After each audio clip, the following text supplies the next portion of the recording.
Tyshawn Rounds. Welcome to another episode of Prophet's Playground. Today we are going to be talking about slander. Slander, S-L-A-N-D-E-R. Just learned how to spell that today. Amen. What's the definition of slander?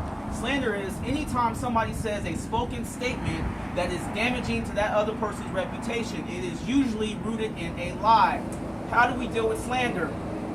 The first step to dealing with any type of slander is to recognize what is the source. I know this is hard for a lot of us to believe, but a lot of slander is birthed out of jealousy. You know, we deal with our own insecurities, we deal with our own flaws every day, and you know, we go through these feelings of maybe being worthless, or we don't feel like we're on a certain type of level, so we think to ourselves, how could anybody be jealous of me? You'd be surprised at what other people think about, what goes through other people's minds. Sometimes people can be jealous of the way you dress. It might be the way you talk, it might be your financial status, it might be your job, it might be your girlfriend, it might be your boyfriend, it might be you have a nicer car than they do, etc., so forth, you have more education, you never know. But any evil thing is usually birthed out of an evil heart, and slander is one of those things. Slander comes out of me being jealous of someone. I see something usually that I want that they have, or something that they exude that I don't have for myself.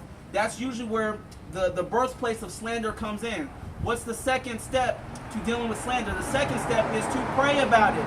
Amen. We have to pray and ask God for humility. We have to pray and ask God for confidence. We have to pray, most importantly, and ask God for forgiveness. We have to be able to forgive those that are talking down on us. Amen. The third and final step to dealing with slander is, if you feel led by the Lord, you must go to the source of the slander.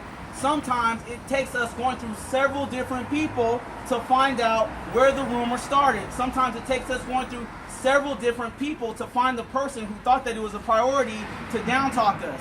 Amen. Now, once you come to the point of confronting this person face to face, you're not there for physical violence, okay? You're not there to beat them up. You're not there to take their lunch money. You're not there to do none of that. You're simply there to ask them, why?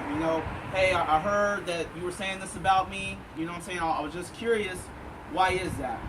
What's the reason for it? Is there any way that we can resolve this issue on a peaceful basis? Always have the standard of peace in your mind when dealing with people that slander you. Because number one, you have to recognize that it's birthed out of jealousy. You don't have to tell them, hey, I just know you jealous, you just been hating on me this whole time. No, you don't got to do none of that. That's just one of those things that you can just know in the back of your mind, okay, this person is dealing with some insecurity issues. This person is a little bit jealous of me, okay? That's step number one. Step number two, you want to pray about the issue, okay? Step number three, you confront the source. Whoever it is that you found out was slandering you, you confront that person on a peaceful note. And hopefully they have a heart of understanding and a mindset of understanding to where you can resolve the issue peacefully.